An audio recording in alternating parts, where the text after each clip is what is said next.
மீனராசிக்காரர்கள் புதன்கிழமையில் கண்டிப்பாக கிருஷ்ணர் வழிபாடு, நாராயணர் வழிபாடு, கிருஷ்ணா கிருஷ்ணா என்று போவதும், அதேபோல் மகான்கள் கோயில்களுக்கு செல்வதும் நன்மை ஏற்படுத்தி தரும்.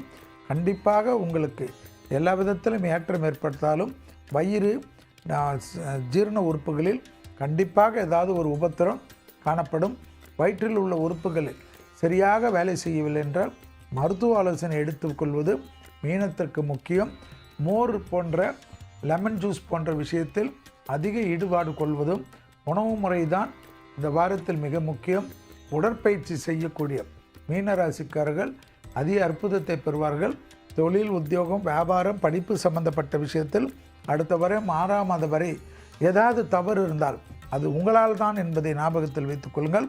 குருவின் பார்வை 10ஆம் இடத்தில் இருப்பதனால் எல்லா விதத்திலும் ஏற்றம் தரும்.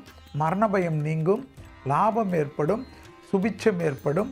12ஆம் இடத்தை குரு பார்ப்பதனால் சுபவிரயம், வீடு கட்டுவது, நிலம் வாங்குவது, நகை வாங்குவது, ஆபரணம் வாங்குவது, முதலீடு செய்வது, அதே போல் இன்வெஸ்ட்மெண்ட் செய்வதெல்லாம் ஏற்படுவது மீனத்திற்கு ஆனந்தமும் பேரானந்தத்தையும் ஏற்படுத்தி தரும். வசந்தகால சந்தோஷங்கள் வரக்கூடிய காலகட்டம்.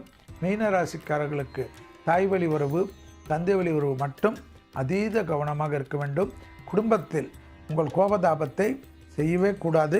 யார் எது சொன்னாலும் சரி என்று சொல்வதோ, மறுக்கக்கூடியதை கூட பொறுமையாக நான் யோசித்து செல்கிறேன் என்று அந்த இடத்திலிருந்து நகர்ந்து கொள்வது நன்மை ஏற்படுத்தி தரும்.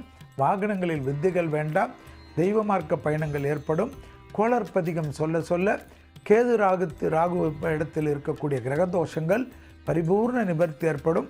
வேயூர் தோழியில் என்று ஆரம்பிக்கக்கூடிய கோளார் பதிகத்தை சரணாகதி அடையக்கூடிய மீனராசிக்காரர்கள் பெரும் வெற்றியை இந்த 15 நாட்களில் பெறுவார்கள்.